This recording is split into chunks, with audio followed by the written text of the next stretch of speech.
June 13, 1944. A gray dawn clung to the bocage outside Caen, France. The fields were stitched with hedgerows, tangled, sunken fences of earth and hawthorn that chewed at tracks and stole line of sight. You smell diesel and wet iron before you see the tanks, the sharp, oily tang of gasoline-fed engines, the metallic bite of tracks chewing churned mud, and the faint, cloying sweetness of burnt powder drifting from the front line. The air tastes of rain and something older, exhaustion. Lieutenant James "Jimmy" O'Connell crouches in the hull of his M4A3 Sherman, number 3 in B Troop, 4th Armored Division. His hands are black with grease, his pack soggy, his voice locked in a steady cadence over the radio. Alpha lead moving, keep eyes left on that gap. A canvas hood flaps against the mantlet as Corporal Mike Rays, the loader, checks the rounds in the bustle rack for the third time. The Sherman shakes under them, a living, clanking creature, its 4 GAA engine thrumming like a heartbeat through steel ribs. Outside, the sun is a thin coin behind cloud, throwing the hedgerows into hard relief. Across the ridge, tucked beneath a ruined farmhouse, Oberleutnant Hans Bauer and his veteran platoon of Panzer IV crews sip bitter coffee from dented tins and listen to the chatter on German field telephones. Bauer's palms still smell faintly of tobacco. He keeps his cap in his lap, and when his lieutenant jokes about American baby tanks, he allows himself a short, humorless laugh. Spielzug, he calls them toy tanks. The word floats across the field like a challenge. The Wehrmacht's doctrine prized armor that could duel at range. Thick frontal armor, long-barreled guns, the kind of machines that made you respect distance. The Sherman's 75mm compact profile and high silhouette were, to many German officers, an object of scorn. Reliable perhaps, but no match for a Panzer's 75 or a Tiger's notorious 88. But as you watch, the hedgerow hides conversations and the slight shift of a turret can change reputation. O'Connell's Sherman eases forward, the track links rasping, suspensions groaning under the soft French clay. He peels his visor up, takes in the line of battle. A ragged mosaic of Sherman silhouettes, half a dozen, then another dozen, canvas tarps, stowage piled on like armor. The radio coughs, a voice, flat and low, reports mines. A spotter pins a white cloth to a tree. Someone spits and wipes a sleeve across a blistered brow. They're not sleek, they're not elegant. They're practical, patched and repatched with American can-do. Spare sprockets welded, bolt heads filed flat, extra sandbags lashed along the glacis. The first German shell whistles, a black punctuation across the sky, and detonates in a field a few hundred meters away, throwing up a geyser that blooms like a gray mushroom. For a heartbeat, everyone freezes, the natural human pause when things get serious. Then the Shermans do what their critics said they could not. They move as a unit. O'Connell guns the throttle. This is not grand, cinematic armor maneuver. It is mechanical rhythm, teamwork honed by practice. The commander in Turret 3 covers the advance while the rest cross, engine singing. A Panzer IV peeks around a hedgerow, the long gun glinting. Bauer gives a quick, scornful command, aim, fire. The histories would later call such moments tank duels. Up close, it is simpler and more terrifying. A metal voice, a concussion, a smell of sizzling paint and scorched rubber. The Panzer's shot rakes a Sherman's rear skirt.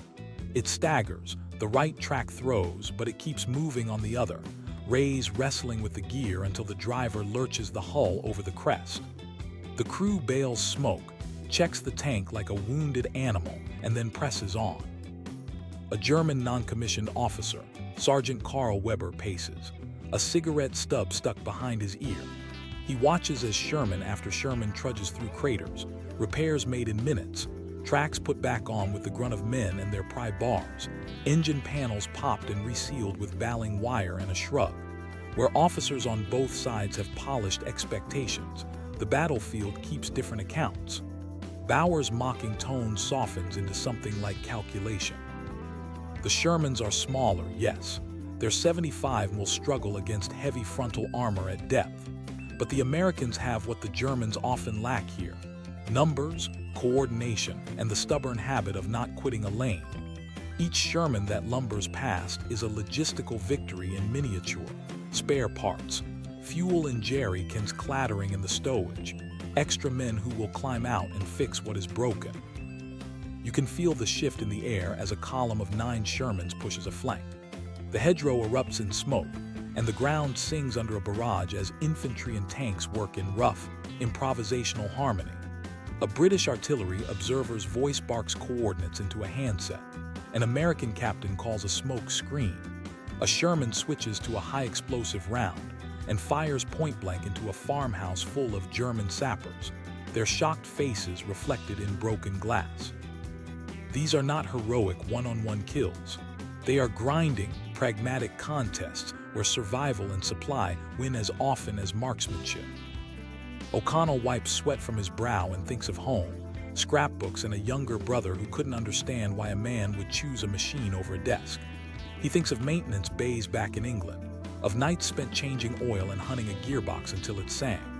In the turret, the radio crackles and a voice, dry and old, says simply, "Keep going." Near the farmhouse, Bauer watches a Sherman pass and sees not a toy but a tool, replaceable, yes, but relentless. The mocking laughter that once buoyed his officers lands with the weight of something foolish and human. The first day of many has not yet decided who was right. Armor doctrine is a book. War is wind, mud, voices, and the smell of engine oil. The Sherman will still be called names in mess halls and at staff briefings. But here, in the hedgerows outside Caen, under a sky that keeps sighing with rain, the machines labeled toy begin to prove another truth. War rewards the machine that keeps moving. By mid-July 1944, the Normandy fields had turned into a patchwork of burned armor and improvised graves. The stench of diesel hung thick over every crossroad. Men and machines alike were showing wear. The German High Command still scoffed at the M4 Sherman in their reports, calling it light Panzer, a light tank unfit for a duel. Yet in the hedgerows, the American toys were multiplying like ghosts. On the road to St. Lo, Lieutenant O'Connell's Sherman led a new column. The tank's side armor bore scratches and patches welded over bullet scars. It rattled, clanked, and leaked oil, but it moved. That was the secret movement. Behind him followed more Shermans, a parade of olive-drab hulks rumbling through dust and the low hum of aircraft overhead. The crews didn't bother painting over names anymore. Most had long since burned away. Instead, chalk marks showed the latest repair date, like doctors signing the chart of a patient that refused to die. The Germans, dug into the hills, watched them come. In a ruined orchard, Oberleutnant Bauer adjusted his binoculars. His Panzer IV lay half-hidden beneath the boughs of an apple tree, its barrel lined up perfectly with the road. The Sherman column came into view, dozens of them. He frowned. Where did they keep finding so many? "Target the lead vehicle," he ordered quietly. His gunner, Schmidt, turned the turret crank. The long 75 and found its mark. The first shell punched through the Sherman's hull and orange bloom erupted. Smoke poured out as O'Connell's men braked hard. For a moment, chaos reigned. Then the second Sherman pushed forward through the smoke, then a third and a fourth. No hesitation, no retreat. Bauer exhaled through his nose, his jaw tightening. So many. The Americans had a saying, "Quantity has a quality all its own." Each Sherman that burned was replaced within hours. Allied logistics, convoys, depots, Red Ball express truck lines, fed the front like a mechanical bloodstream. Even damaged tanks were patched in field depots called tank graveyards, where engineers salvaged turrets, swapped engines, and sent machines back into combat within days. The Germans had superior designs, the Tiger, the Panther, but those beasts demanded perfect maintenance, special parts, and long recovery times. For every Tiger fielded, the Allies could roll out 10 Shermans. As dusk fell, the landscape pulsed with artillery flashes. The Americans advanced under a creeping barrage, smoke shells hissing over the tree line. In the churn of dirt and fear, O'Connell's crew climbed from their wrecked Sherman and flagged down another column. Within hours, they were given a new machine, fresh from a beach depot. The paint still smelled new. Same controls, same beast. Reyes muttered, sliding into the loader's seat. They moved again. To the men inside, the Sherman wasn't inferior, it was dependable. It started when you turned the key. Its tracks could be replaced with a crowbar and a day's work. The gun was steady, the optics clear, and most of all, it didn't leave them stranded. Bauer's Panzer, by contrast, was a trapped animal. Its gearbox had seized the night before. Fuel was low. Spare parts were rumors now, whispered promises from Berlin that never came. His driver cursed quietly as he struggled to coax movement from the cold machine. Bauer turned the periscope toward the horizon. The thunder of Shermans was coming again. "Do you hear that?" Schmidt asked, voice trembling. Bauer did. It wasn't just tanks. It was industry itself. Detroit, Pittsburgh, Chicago, entire cities translated into sound and motion, marching across Europe. Every clank was a factory heartbeat. Every shell that whistled overhead was a reminder that the war had become mechanical, statistical, inevitable. The next morning, German scouts found Bauer's Panzer abandoned by the roadside. Its tracks were intact, its turret gun still pointed toward the west. But the crew was gone, vanished into the woods, leaving only ration tins and a folded map. The myth of the Sherman's weakness was starting to crumble. American tankers had learned not to duel, never to stand toe-to-toe with a tiger, but to flank, maneuver, and fight as a pack. The Sherman stabilizer allowed it to fire while moving, an edge few German tanks had. And when the 76 variant arrived, the tables began to turn. Back in England, factories were already preparing the next batch. Trains full of olive-drab giants waited on sidings, while engineers refined their designs, up-armored hulls, better guns, better engines. America's war machine didn't need perfection. It needed persistence. In the fields of France, that persistence began to look unstoppable. September 1944. The rains had come to Europe. Mud swallowed boots and tracks alike, and the war that once burned hot in summer now crawled through gray skis and shattered villages. The Allies were pushing eastward, their lines stretching from Normandy to Belgium. Every bridge, every town, every hilltop was another step toward Germany, and the Shermans were always in front. Lieutenant O'Connell's crew, now veterans of 3 different tanks, rolled into the outskirts of Metz. Their new M4A3 had a longer barrel, a 76 gun capable of punching through most German armor at close range.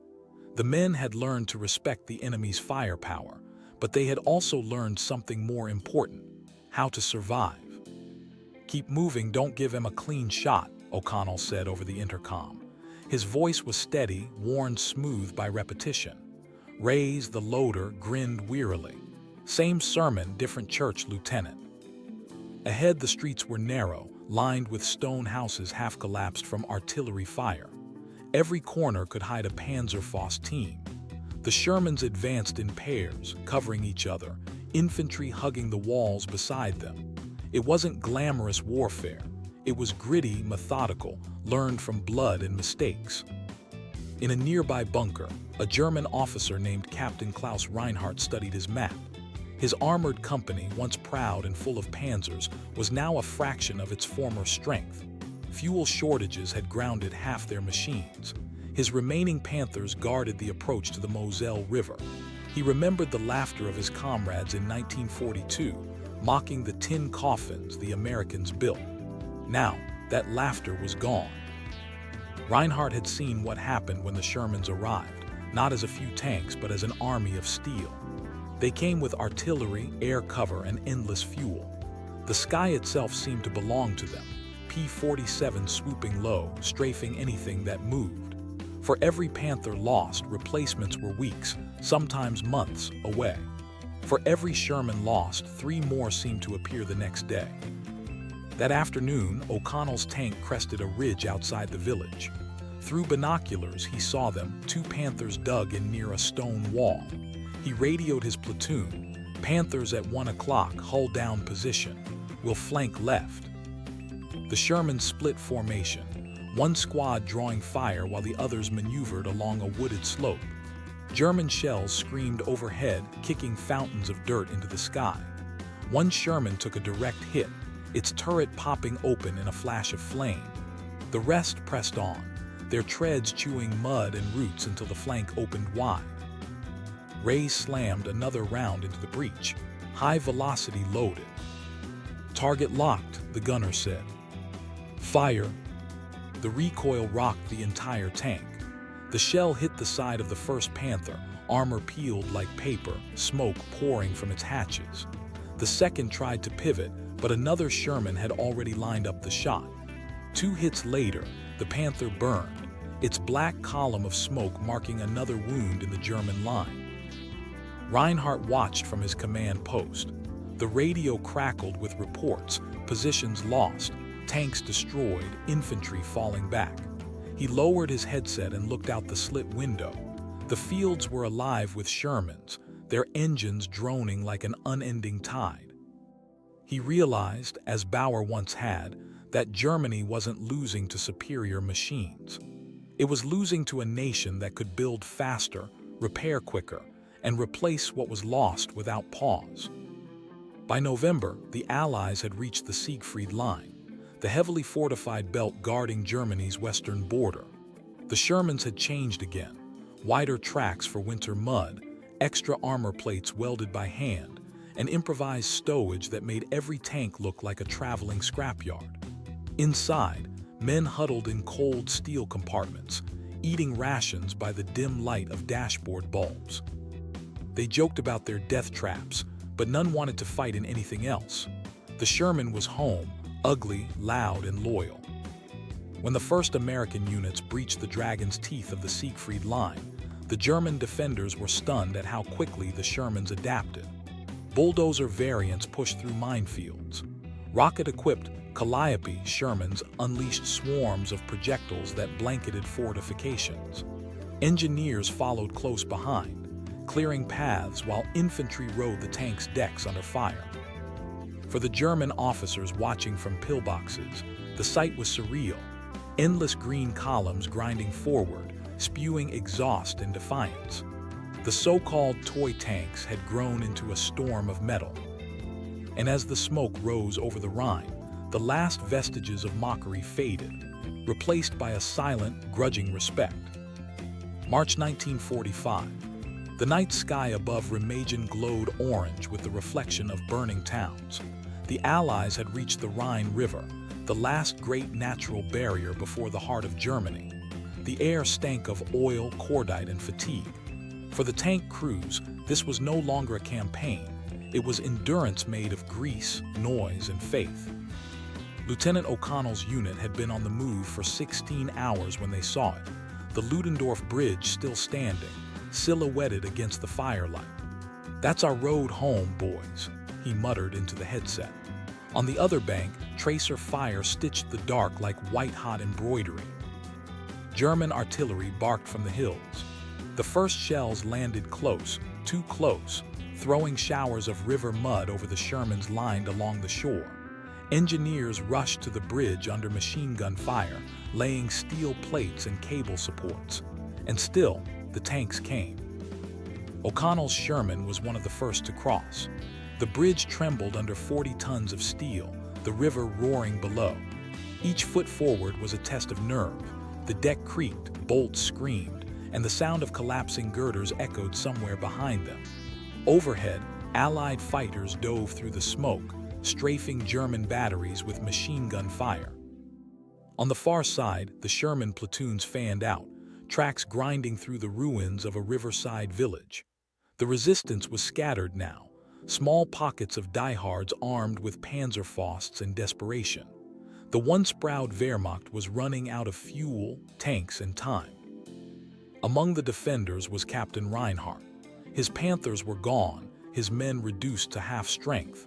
He had taken command of a mixed unit, remnants of infantry, gunners, and mechanics pressed into battle. He stood beside a captured 88 gun, staring at the glow of the crossing. "So the toys have come this far," he murmured. His adjutant, a boy barely 20, said nothing. A roar interrupted the quiet, the sound of engines growing louder, deeper. Reinhardt raised his field glasses and saw them, columns of Shermans, their headlights dimmed, silhouettes backlit by the inferno behind. They came in waves, unstoppable, each one different, some with improvised armor of spare tracks and sandbags, others scarred from months of combat. The first shell from the 88 thundered. It hit the lead Sherman square in the glacis. Sparks, a flash, and then the tank kept moving. The round had ricocheted off the angled armor. Another Sherman swung its turret, the gun barked once, and the German gun vanished in a cloud of dust. When the smoke cleared, Reinhardt's position was gone. Only the crater and twisted metal remained. By dawn, the American flag hung limp over the Remagen bridgehead. The Rhine had been crossed, and with it, the last defensive line west of Berlin was broken. The toy tanks had become battering rams of democracy. O'Connell's crew parked in the shell-pocked square of a small town. The smell of bread, fresh bread, impossibly drifted from a bakery still standing. Civilians emerged from basements, eyes wide with fear and relief. A girl handed Reyes a loaf through the hatch, and for a moment the war receded. He took a bite, grimaced at the soot, and smiled anyway. Tastes like victory. The tank's radio crackled, new orders. Berlin was the next target. Before moving on, O'Connell climbed from the turret. He looked back across the Rhine. Smoke still hung over the river like a veil. Hundreds of Shermans sat on the western bank, lined up for maintenance and resupply, their crews sleeping against hulls that were now scarred monuments. Each one had a story.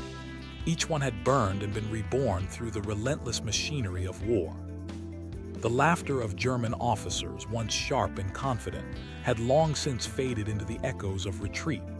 What they once dismissed as Spielzug, toy tanks, had rolled through France, Belgium, and now into Germany itself. The Sherman secret had never been perfection. It was perseverance. It was the ability to move forward when others stalled, to be repaired when others were abandoned, and to fight as a team rather than as a collection of heroes. And as the sun rose over the Rhine, glinting on the battered hulls, the truth of modern war became undeniable.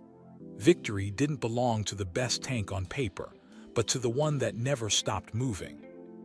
April 25, 1945. East of the Elbe River, the horizon burned crimson. Berlin was dying. The sound of artillery never stopped. It rolled across the plains like thunder caught in a drum. Every city block was a fortress, every cellar a bunker, every bridge a choke point. Yet the Shermans rolled on, their engines coughing smoke as they crossed into Germany's final heartland. Lieutenant O'Connell's unit had been transferred north to meet Soviet forces converging from the east. His Sherman, patched, welded, and scarred beyond recognition, still bore the faint chalk name Lucky 13 on the hull. Inside, the men were silent. After nearly a year of continuous combat, there was nothing left to say. They knew the end was near, but no one trusted it. They rolled past lines of refugees, faces hollow, carts creaking under the weight of lives uprooted. Children waved white claws. Old men stared with the blankness of exhaustion. Once, German civilians had laughed at Allied leaflets promising the invaders advance. Now, they watched the Shermans arrive in silence, symbols of an inevitability no propaganda could erase. In a shattered village outside Magdeburg, O'Connell's platoon halted. The radio crackled. Allied command confirmed Soviet contact near the Elbe. Hold position. Await link-up. Reyes leaned against the gun breech and sighed. So this is it. Not yet, O'Connell said, but close. Across the ruined square, a lone German half-track burned, its engine popping in dying rhythm. The once formidable Wehrmacht was reduced to fragments, youths armed with Panzerfausts, old men with captured rifles. Yet even now, they fought stubbornly. From a nearby orchard, a final ambush erupted. An 88 gun hidden under branches fired once, slamming a shell into the flank of a lead Sherman. The impact tore through armor, sending shards of molten metal through the interior. O'Connell's men ducked instinctively. their ears ringing. Target 1 o'clock, Orchard. The gunner turned faster than thought. The Sherman 76 answered, one round then another. The Orchard exploded in a cascade of splinters and flame. The gun was gone. Silence followed, broken only by the hiss of steam from the tank's radiator. The crew stared through the periscope at what remained. The battlefield was empty now, just smoke, mud, and wreckage. That night the stars were hidden behind a low ceiling of smoke and mist. The men brewed coffee from their rations, the smell blending with the engine oil that seemed to cling permanently to their clothes. O'Connell climbed onto the hull, feeling the heat still radiating from the steel beneath him. He thought of the first day in Normandy, the laughter of German officers, the mockery of toy tanks. He almost smiled. A week later, Berlin fell. The radio carried the news in clipped, static-laced bursts. The war in Europe was over. Across the continent, Shermans sat idle for the first time in years, lined up in fields, along roads, in villages that no longer existed. Some were abandoned where they stopped. Others were cleaned, repainted, and prepared for shipment home. In the months that followed, captured German officers were interrogated. Many admitted their shock, not just at the Sherman's persistence, but at the American system that sustained it. It was not the tank itself, one colonel said, but the way you could replace it faster than we could destroy it. We never fought a machine. We fought an industry. For O'Connell and thousands like him, the war's end was quiet. They returned to the States to find their tanks melted down, their names erased by peacetime. The Sherman's reputation became a debate for historians. Some called it undergunned, others a miracle of logistics. But for those who had fought inside it, there was no argument. It had carried them across continents. It had burned, broken, been rebuilt, and still answered the call. Years later, in a small museum in Pennsylvania, a restored M4A3 sat beneath bright lights. Its paint gleamed fresh, its hull polished. Children pressed their hands to the cold steel, reading the inscription on the plaque. M4 Sherman, the workhorse of victory. And if you listened closely, through the echo of museum air, you could almost hear it. The hum of that old engine, steady and unrelenting, rolling through the mud and ruin of Europe. The laughter that once called it a toy was long gone. Only the legacy remained, proof that the simplest machine, in the hands of determined men and a nation that refused to stop building, could change the course of history.